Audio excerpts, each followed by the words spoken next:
तो ओके बड़ी आज हम देखने वाले हैं मुझको टेंसाई के सीजन 2 के एपिसोड 18 को। एपिसोड की शुरुआत होती है रूडियस से। वो यहाँ पर गैलरी में चल रहा होता है, तभी उसको चलते चलते नॉन दिख जाती है। वो नॉन की तरफ देखता है और उसको हाय कहता है एंड नॉन भी उसको हाय कहती है। इसके बाद अगले सीन में ये दोनों एक लाइब्रेरी में होते हैं। नॉन यहाँ पर रूडियस से रूयर्ड के स्पीयर के बारे में पूछती है। रूडियस उसे कहता है कि रूयर्ड की बहुत ज्यादा अजीब स्टोरी है। इसके बाद रूडियस ये भी बताता है कि वो पिछले कुछ दिनों से एक प्रोजेक्ट के ऊपर काम कर रहा है और वो प्रोजेक्ट है सुपर ट्राइब की पास्ट स्टोरी के बारे में, जिससे कि दुनिया को सुपर ट्राइब के बारे में असली जानकारी मिल सके। लेकिन यहाँ पर रूडियस को ये बात समझ नहीं आ रही कि वो बुक को डॉक्यूमेंट्री स्टाइल में लिखे या फिर डायरी स्टाइल में। एंड रूडियस यहाँ पर इसी बुक को लेकर काफी ज्यादा कंफ्यूज है। रूडियस को इतना ज्यादा टेंशन में देखकर नॉन उससे पूछती है कि आपको इतनी टेंशन क्यों हो रही है। रूडियस बताता है कि वो सुपर ट्राइब के ऊपर एक किताब लिख रहा है जिसको लेकर वो काफी ज्यादा कंफ्यूज है, लेकिन उसने अभी जस्ट लिखना स्टार्ट ही करा है। नॉन रूडियस से कहती है कि क्या वो मदद कर सकती है। वो कहती है कि रूयर्ड ने अपनी बहुत सारी स्टोरीज उसको बता रखी है। ये सुनकर रूडियस कहता है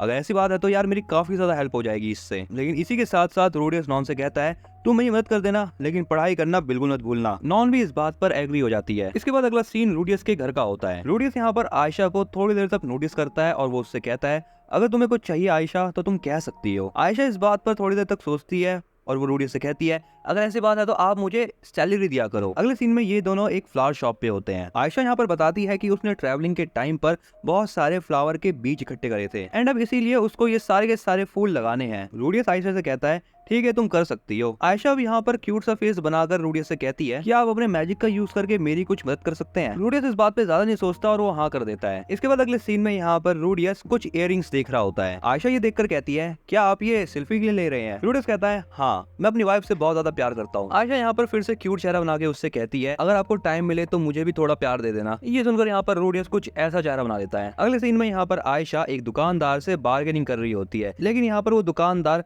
प्राइस कम नहीं कर रहा होता। अब यहाँ पर आयशा उस दुकानदार से कहती है मैं रूडियस ग्रे रैट की बहन हूँ। हाँ, वही महान रूडियस ग्रे रैट जिनका लेना देना प्रिंसेस एरियल से है। वो दुकानदार यहाँ पर ये बात सुनने के बाद अपने प्राइसेस कम कर देता है। रूडियस आयशा से कहता है अगर तुम्हें कुछ और पैसे चाहिए तो बताओ, मैं दे सकता हूँ। लेकिन आयशा कहती है नहीं, मेरा काम हो गया। अगले सीन में यहाँ पर आयशा और रूडियस चल रहे होते हैं। आयशा रूडियस से कहती है क्या मैं और शॉपिंग कर सकती हूँ। इस बात पर रूडियस मान जाता है, जिसके बाद यहाँ पर फाइनली आयशा एक पर्दा खरीदती है। अगला सीन यहाँ पर नाना होशी के लैब का होता है। नाना होशी रूडियस से कहती है चलो एक ऑर्गेनिक ऑब्जेक्ट को यहाँ पर समन करते हैं, जैसे कि हम फूड को समन कर सकते हैं। रूडियस यहाँ पर मनी मन कहता है समनिंग जो है वो ह्यूमन बीइंग के जितना पास हो सके उतना पास करवाना चाहिए। अब यहाँ पर नाना होशी रूडियस को एक चीज देती है और उस चीज को देते हुए वो कहती है ये एक समनिंग सर्कल है, वो भी लैंप लाइट स्पिरिट के लिए। इससे ब्राइट लाइट निकलती है, लेकिन वो कुछ देर बाद गायब हो जाती है। ये सब कहकर नाना होशी रूडियस से कहती है अगर ये टेस्ट हमारा सक्सेसफुल रहा तो मैं तुम्हें इसके बाद एक बहुत अच्छा गिफ्ट दूंगी। वेल इसके बाद यहाँ पर अगले सीन में रूडियस बता रहा होता है कि जेनोवा ने फाइनली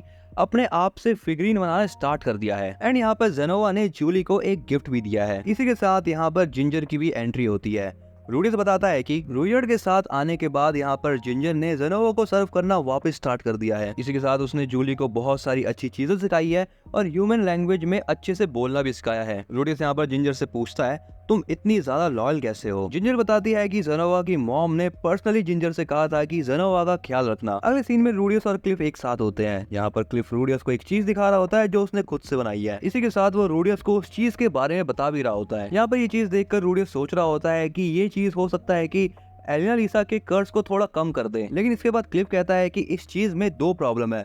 सबसे पहली बात तो इसका साइज काफी ज्यादा बड़ा है, लेकिन इस प्रॉब्लम के बारे में उसने जेनोवा और साइलेंट से मदद मांगी और उन्होंने कहा कि वो इसका छोटा वर्जन बना देंगे। इसके बाद क्लिफ बताता है कि इस चीज की दूसरी प्रॉब्लम ये है कि इसकी माना कंजप्शन बहुत ज्यादा है। वो कहता है कि मेरी माना पावर की हेल्प से ये खाली 1 घंटे तक चलता है। इसके बाद वो रूडियस से कहता है कि वो इस चीज को रूडियस के माना से टेस्ट करना चाहता है। इस चीज के लिए रूडियस मान जाता है, जिसके बाद वो कहता है कि धीरे धीरे क्लिफ भी अपने गोल की तरफ बढ़ता जा रहा है। अगले सीन में यहाँ पर रूडियस भाग रहा होता है और वो भागते भागते सोच रहा होता है कि अब उसकी लाइफ काफी ज्यादा अच्छी चल रही है। जैसे कि वो सुबह उठ के ट्रेनिंग करता है, ब्रेकफास्ट करता है, सिल्वी के साथ बातें करता है, यूनिवर्सिटी जाता है और अपने दोस्तों के साथ मजे भी करता है। वो लोगों की रिसर्च की प्रोग्रेस को भी सुनता है और सबसे खास बात वो नॉन को पढ़ाता भी है और वो दिन के एंड में अपने परिवार के साथ भी होता है। रूडियस बताता है कि वो अभी ऐसी लाइफ जी रहा है जो कि उसने अपनी पिछली जिंदगी में नहीं जी थी और उसे अब ऐसा लगता है कि इसी चीज को असली खुशी कहते हैं। इसके बाद अगले सीन में यहाँ पे रूडियस ट्रेनिंग करके घर आ रहा होता है एंड जैसे वो घर आता है वो देखता है कि सिल्फी को उसे कुछ बताना है। सिल्फी यहाँ पे थोड़ा बहुत हिचकिचा रही होती है, लेकिन वो कह देती है कि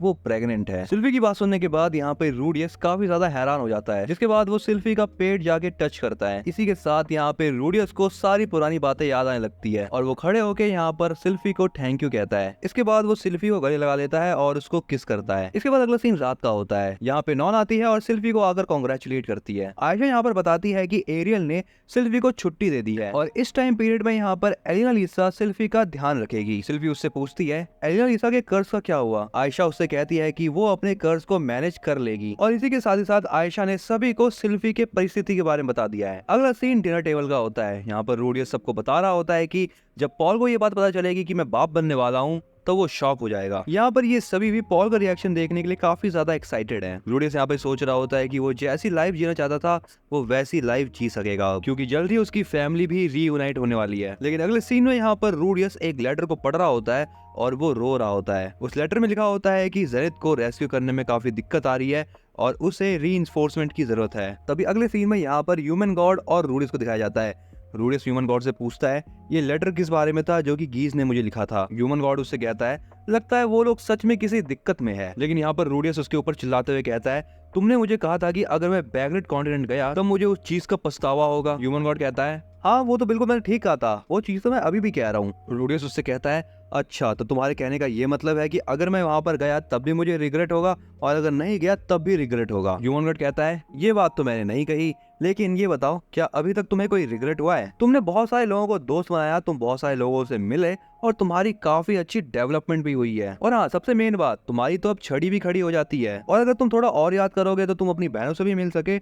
और हाँ तुम्हारी शादी भी तो हो गई है अब। लेकिन एक सेकंड रुको, तुम भूल गए हो क्या तुम बाप बनने वाले हो? रूडियस अब यहाँ पर ह्यूमन गॉड पे चिल्लाते हुए कहता है तुमने बस मेरे साथ मजाक करा है, तुमने ही मुझे बैकग्रेड कॉन्टिनेंट जाने से मना किया था। अब यहाँ पर ह्यूमन गॉड कहता है तुम जरा शांत हो जाओ, मैं अभी भी तुमसे यही बात कहता हूँ कि तुम वहाँ पर मत जाना। इस पर रूडियस कहता है तुम मुझे रीजन बताओ कि मुझे वहाँ पर क्यों नहीं जाना। लेकिन मैन गॉड यहाँ पर उसे कुछ भी बताने से मना कर देता है। इस बात से यहाँ पर रूडियस मैन गॉड से काफी ज्यादा गुस्सा हो जाता है और वो उससे कहता है तुम हमेशा ऐसा ही करते हो। मैन गॉड यहाँ पर उससे कहता है मेरी एडवाइस तुम्हारी हमेशा मदद करती है, क्या तुम भूल गए हो क्या? रूडियस उससे कहता है तुम मुझे कुछ तो बता सकते हो। मैन गॉड उससे कहता है तुम जरा सोचो और तुम्हें खुद ही आंसर मिल जाएगा। तुम खुद ही सोचो, तुम यूनिवर्सिटी में अभी 1.5 साल से हो और बस तुम्हारी बहनों को ही आने में 2 साल लग गए और अगर तुम वहाँ पर जाते तो तुम अपनी बहनों से नहीं मिल पाते। रूडियस मैन गॉड को बताता है कि मेरी बहनें मेरे ही बुलावे पर आई है, अगर मैं उन्हें लेटर नहीं भेजता तो वो मिलिस या फिर ईस्ट पोर्ट पर मेरा वेट कर रही होती। मैन गॉड कहता है ऐसा कुछ नहीं है, पॉल तब भी तुम्हारे पास उन दोनों को भेज देता। ये सब छोड़ो, जरा ये सोचो अगर तुम अभी चले गए तो सिल्फी और तुम्हारे बच्चे का क्या होगा? मैन गॉड की सारी बातें सुनने के बाद रूडियस कहता है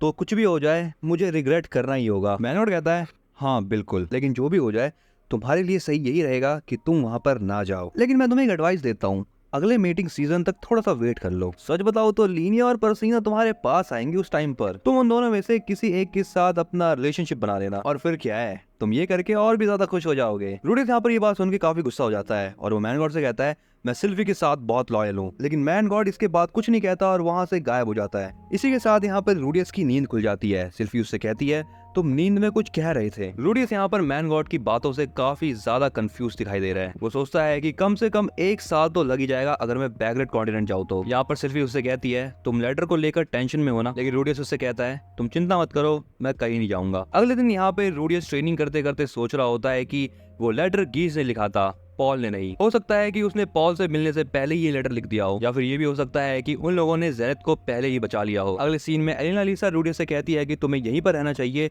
क्योंकि मैं जाने वाली हूँ उधर। रूडियस एलिना लिसा से क्लिफ के बारे में पूछता है तो उस पर एलिना लिसा कहती है कि वो क्लिफ से ब्रेकअप कर रही है। लिसा बताती है कि क्लिफ काफी ज्यादा टैलेंटेड है और वो फ्यूचर में बहुत अच्छा करेगा, इसलिए बेटर ये रहेगा कि मैं उसके रास्ते में ना आऊं। अगले सीन में यहाँ पर जेनोवा रूडियस से कह रहा होता है कि अगर ऐसी बात है तो मैं आपका वेट करूंगा और मैं ये होप करूंगा कि आप जल्द से जल्द वापस आ जाओ। रूडियस जेनोवा से कहता है मुझे तो लगा था कि तुम मेरे साथ आओगे या फिर मुझे रोकोगे। जेनोवा कहता है अगर आप ऐसा चाहते हो तो ठीक है, लेकिन हो सकता है कि मैं आपका बोझ बन जाऊं खाली। मेन प्रॉब्लम यह है कि वो जूली को छोड़कर नहीं जा सकता। लास्ट में यहाँ पे जेनोवा रूडियस से कहता है ये आपका डिसीजन है कि आपको जाना है या नहीं जाना, लेकिन आप एक बात याद रखना, बाप के ना होते हुए भी बच्चे तो पैदा होंगे ही, लेकिन अगर आपको उनकी चिंता हो रही है तो आप मत जाओ। अगले सीन में यहाँ पर रूडियस सोच रहा होता है कि सिर्फ ही अकेले नहीं है, उसकी दोनों बहनें उसके साथ हैं और अगर वो चला भी गया तो कोई दिक्कत नहीं होने वाली। लेकिन वो यहाँ पर ये भी सोच रहा होता है कि फैमिली के साथ रहना और बच्चों की देखभाल करना एक हस्बैंड और एक फादर की ड्यूटी होती है। अगले सीन में रूडियस अपने घर के बाहर बैठा होता है और तभी यहाँ पे नॉन आती है। रूडियस उसे देखकर कहता है, कहाँ जाने की तैयारी हो रही है भाई? जैसी नॉन आगे बढ़ती है उसका पैर स्लिप हो जाता है और वो नीचे गिर के कहती है, अब मुझे ये सब कुछ खुद ही करना होगा। नॉन यहाँ पे रूडियस के ऊपर फिर से गुस्सा है क्योंकि रूडियस अपनी मॉम को बचाने जा नहीं रहा। रूडियस को ट्रैवल करना आता है और वो बहुत ज्यादा स्ट्रांग भी है। रूडियस सोचता है कि नॉन बिल्कुल सही कह रही है, मैं उनको बचा सकता हूँ। अब यहाँ पर फाइनली रूडियस नॉन से कहता है, मैं उन्हें बचाने के लिए जा रहा हूँ, तो क्या तुम घर का ध्यान रख सकती हो? नॉन कहती है, हाँ मैं अब सब कुछ आपके ऊपर छोड़ती हूँ बड़े भैया। सो बड़ी इसी के साथ यहाँ पर ये एपिसोड होता है एंड। अगले एपिसोड के लिए तुम कमेंट में यस टाइप करो। तुम्हें इस वीडियो में कौन सा पार्ट सबसे अच्छा लगा, इस चीज को मेंशन करना मत भूलना। अगर तुम चैनल पे नए हो तो इस चैनल को सब्सक्राइब कर लो और वीडियो को लाइक कर दो।